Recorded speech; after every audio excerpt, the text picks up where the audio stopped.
Here we are for February 2022 Q&A, the second round.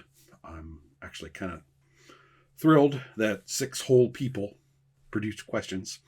That was the number I spitballed originally and wasn't really sure it was realistic. I also found that a call for some questions toward the end of the month is a good idea, so you can expect more of that, especially because they're really interesting. Some of them made me scramble a bit, which is good. I mean, this is interactive. Not really, Big Ben here. You'll just ask the time. So anyway, we have a question from John, which concerns the differences in game mechanics between the first version and the second version of Lacuna by Jared Sorensen, which I happen to have right here. First version was actually in a zine called Daedalus. This is the first print up of that version right here in this staple-bound cool pamphlet. And then here is the next printed version to come out, sometimes called Red. It's a little, see, there's a little 2 right there. Now, it's a little tricky because each one is subtitled The Creation of the Mystery and the Girl from Blue City, and on 2, it has that subtitle, which says Part 1. Anyway, so that confused the hell out of me. I actually had to go and ask Jared what that even meant. But he clarified. Here, 2 versions. All right, good. This one came out when he was working with John Wick and their joint company, Wicked Dead Brewing Company. And this one is published by Jared's own company, Memento Mori Theatrics. 2006 for this one, and counting on my fingers, I used to know, 2004 for this one. It's also, although it says Wicked Dead on the back, it is copyright Memento Mori Theatrics. So, again, can get you a little confused. But to the point, what about the game mechanics? I'm not going to list them all in some kind of exhaustive spreadsheet way. But there's one big primary one, which is static. Before I get to static, here's the fundamentals of the system that most people are familiar with, if they are at all, which is that when your collective unconscious exploring psychonaut, heavily drugged, lying on a slab somewhere in some kind of weird institution, implied perhaps to be some sort of agency. In fact, it is. So anyway, you are trying to do things running around in the collective unconscious, and when you have your successes and your failures in doing them, but you also increase your heart rate. So one of your scores is your heart rate, and getting a higher and higher and higher heart rate without taking some kind of action to bring yourself back down can start to threaten basically your living body's actual life. You can basically drive yourself into cardiac arrest, running around, not feeling it in the dream state, and the body up there is racking up. So there are a couple of other things. There's challenge points that you gain by right, here we go. After a successful roll, you get some challenge points, and then you can use those to increase your successes. So it's one of these games where you get a few successes and you've got a little bank for better rolls as you go along. What's also sort of interesting is that better rolls, the amount your heart rate goes up is the roll that you hit, the value that you hit. So you can say, oh, I'm making these great rolls. That's exactly when you're really racking your heart rate up. So these are the basics that I think are fundamental to Lacuna in terms of just, playing your character, player POV, my guy. After that, well, this doesn't have too much else except for scary implications. It doesn't explain anything.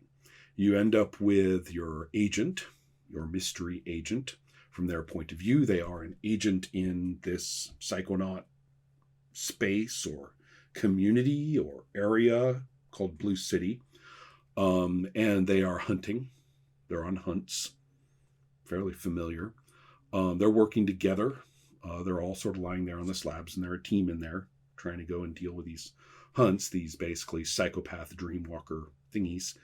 And then the rest is dealing with your the mental contact with the person who's kind of running you. They're sitting up there with the bodies. And the company, as it's called, is basically vague and ambiguous to the point of dysfunction and disturbance. The strong implication here is that your characters are actually psychopathic criminals who've been mind wiped for purposes of becoming these mystery agents. It doesn't come right out and say it, but it's really solidly implied in a bunch of places. And then there's this implication that, for all I know, is simply inspired by finding a cool picture of these oppositional agents, spider guys, who are in there. And that's it. You know, you rolled up for your character's mentor, so you have a little bit of a institutional concept of your character. You know, I'm this mystery agent, and this person is my trainer, and one of the trainers has gone missing. We know that. There you go. The game master has a great deal to decide about a lot of things, you know, up to and especially including what the hell is it like in, you know, the dream world. There's a lot of, well, depending on how you want to look at it, there's either a lot of blither full of tropes provided in there in a very scattershot way, or there's a great deal of raw material that you can just bounce off of and find the parts that you really like and then ramp those up into preparation. There's nothing about like preparing a situation and stuff like that. It's got to be something you want to do. You read it and you go, oh, I know what kind of situations these are, and you just do it. Now, this one, the fundamentals are pretty similar. You still got heart rate and things, but there is a much more organized framework for putting it together in a character. It's physically, you know, extremely produced. There's a lot of this kind of design, and the whole thing is like, you know, got this sort of physical format, visual format for everything. Whereas, you know, this is all kind of deliberately typed on, you know, old school typewriter and real basic presentation. It has that same kind of intelligence file thing with a lot of redacted sections and things like that, but it's pretty simple. This is much more of a produced, you know, experience of reading a text full of little pictures. So this time now the mentors all have pictures and a somewhat more elaborate content for each one. The company is now much more explicit, if not entirely, but a lot more of a source booky setup. And the how am I going to put this? There's also a lot more about kinds of missions that you would be on. There is the system itself becomes a little bit more option-y. You have abilities for different agents. There's standard techniques, and then those techniques have little technique trees. Basically, somebody hit it with a 90s stick is what I see here.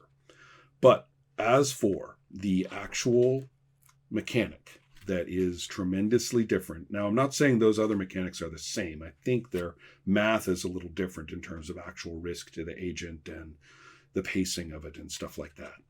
But the main thing is the static.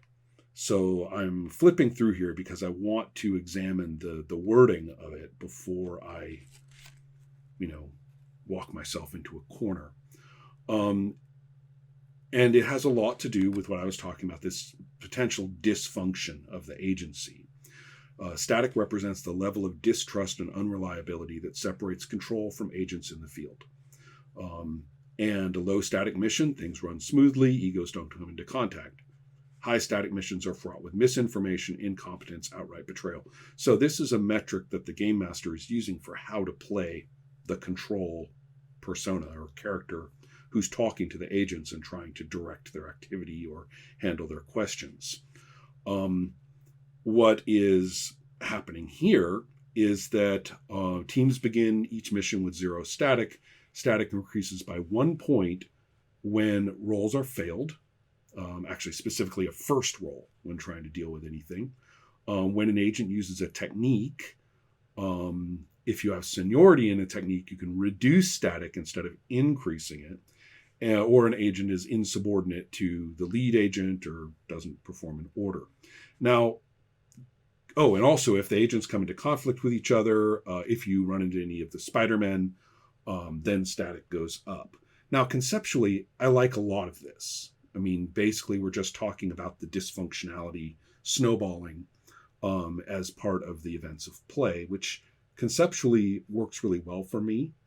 However, it is full of this little thing happened. Okay, do that. Okay, you have to stay alert to specific things occurring. And over the years, I have realized that I don't really enjoy that in play. The notion that, static increases after so many minutes of play, static increases after, a scene, static increases, whatever. But if it's like static increases on a roll of 10, if you get a 10 on the D10, static goes up. 5 turns later, you're suddenly realizing that how many 10s were rolled there? We were busy playing as stuff, and I don't fucking know how many, 10s we rolled. And especially if it's interactive. That's tricky. That can be either easy or hard. I find in some games it's extremely difficult to say, like in the Vampire Requiem 2nd edition that I was just playing, it was extremely difficult. It's like, well, wait a minute. Does that count as a threat? So therefore you should be responding with a frenzy? Or is that, if that's a threat, then isn't anything a threat? You kind of get lost in all these kind of responsive mechanics and their eligibility at any given time, especially if there's a bunch. Well, here there's just one, but still, when I played, and I played mainly this, I found it extremely smooth, extremely understandable, extremely fun, and the dysfunctionality just snowballed anyway. Here, I'm not sure. Is that a mechanic that would help somebody who doesn't know how to do it? Or is it introducing a simulation so that people who don't know how to do it, it's going to happen anyway in some automated fashion, which I find uninspiring when I play with people in that situation. The results are very, very inauthentic. So anyway, that's the big difference. There are some mechanical differences which are not, and presentational differences which are not trivial. As I say, hit it with the 90s stick. But the big one is that static context during the action of play. So none of those are trivial. These are different games. Okay, so long answer for a nice short question. John continues. And in some ways, this may not quite count because he went and thought about it and answered it himself. So I just thought I'd share all of this with you. John was wondering how a rebelling demon breaks its binding in my game, Sorcerer.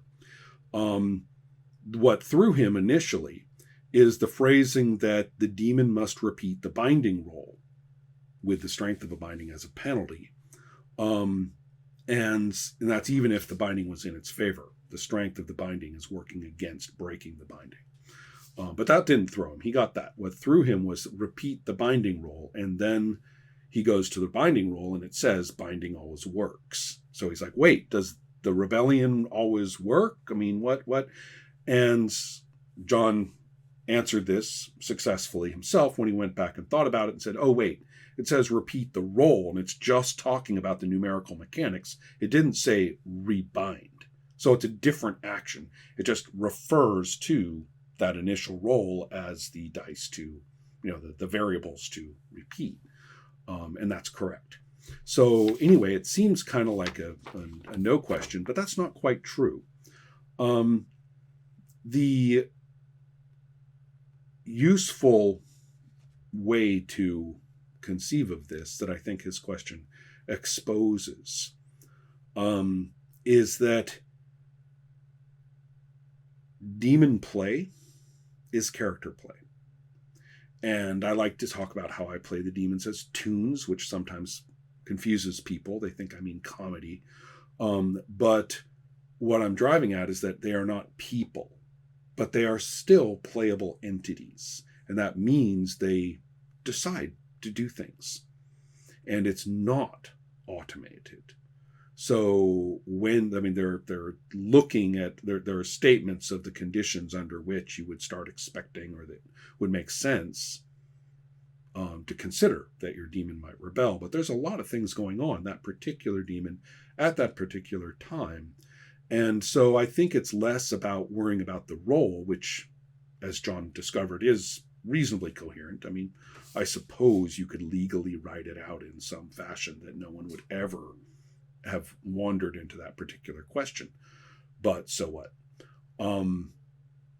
What really matters, though, is what is it like for a game master to decide that this demon is rebelling? And I mean, not just rebelling, which is like, screw you, I'm not doing that. And then there's a will roll and stuff like that. But instead, breaking the binding and saying, this binding is anchoring me to reality. It was the most important relationship I have. It's my only relationship. And I don't want it. I don't want you. To treat that as automation, you look at the conditions, you say, oh, look, this demon is meeting these conditions. I'm going to have it rebel now. That's not playing your character. That's not being a sorcerer game master.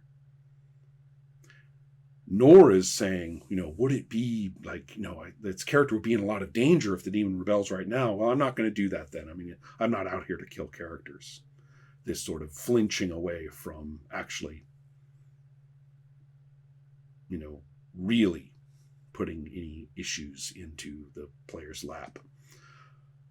So if you're not saying, okay, I'll rebel because that's going to be a cool scene, or I won't rebel because that introduces, too many complications and might upset the player or something, or it doesn't kind of match with my sort of smooth GMing notions of how it's all supposed to go, you're not going to do that.